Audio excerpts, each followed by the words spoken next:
Hello, my name is Brenda Crespo, and today we will be going over precision and predictive medicine. The purpose of this assignment is to understand the relationship between anxiety diagnosis and certain medications.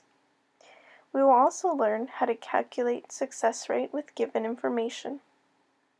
Lastly, we will compare calculated rates to know which medications have the highest success rate when a patient has an anxiety diagnosis or a substance abuse.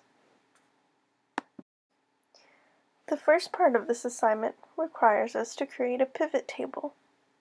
In order to do this, you must first access the data provided. The table we will create will show the relationship between anxiety diagnosis and all the medications listed, including citalopram.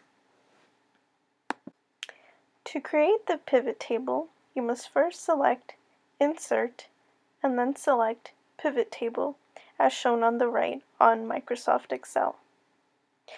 The Create Pivot Table window then pops up.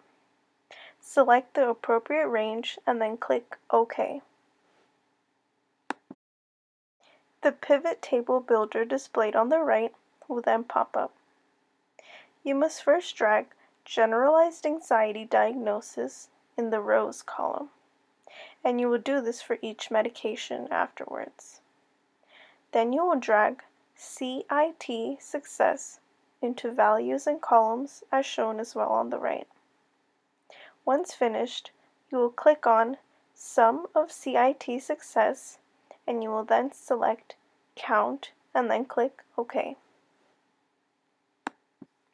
You have now completed the pivot table for citalopram. Now we can calculate the probability of success. The equation would be dividing the number of individuals by the grand total of individuals. As shown, we divided 117 divided by 366 and resulted with 0.32. In percentage form, citalopram has a 32% success rate for anxiety diagnosis. Moving forward, we must complete and create pivot tables for all other medications. All the tables are shown with their success rates. As you can see, citalopram had the highest success rate with again 0.32 or 32%. Now we can discuss why it is difficult to understand which medication works for patients with generalized anxiety diagnosis. This is mainly because all bodies are different, meaning our bodies react differently to medications. One medication might be successful for one patient, but might not be so successful for another patient. Medications and diagnoses all require a sense of trial and error to find the best possible medication suited for one's own suited body type.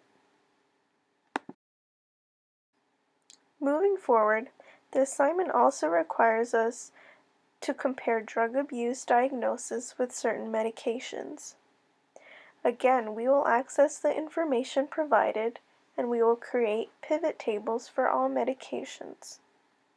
The only difference is this time we will place drug abuse diagnosis in the rows column as shown on the right.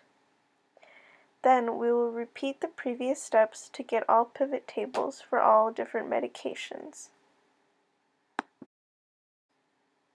Results. All of the pivot tables created are shown, alongside their success rates, which are also listed. For the substance abuse diagnosis, we figured out that BUP success has a 38% success rate, which was the highest out of all of the medications. We have now completed the assignment. Thanks for watching.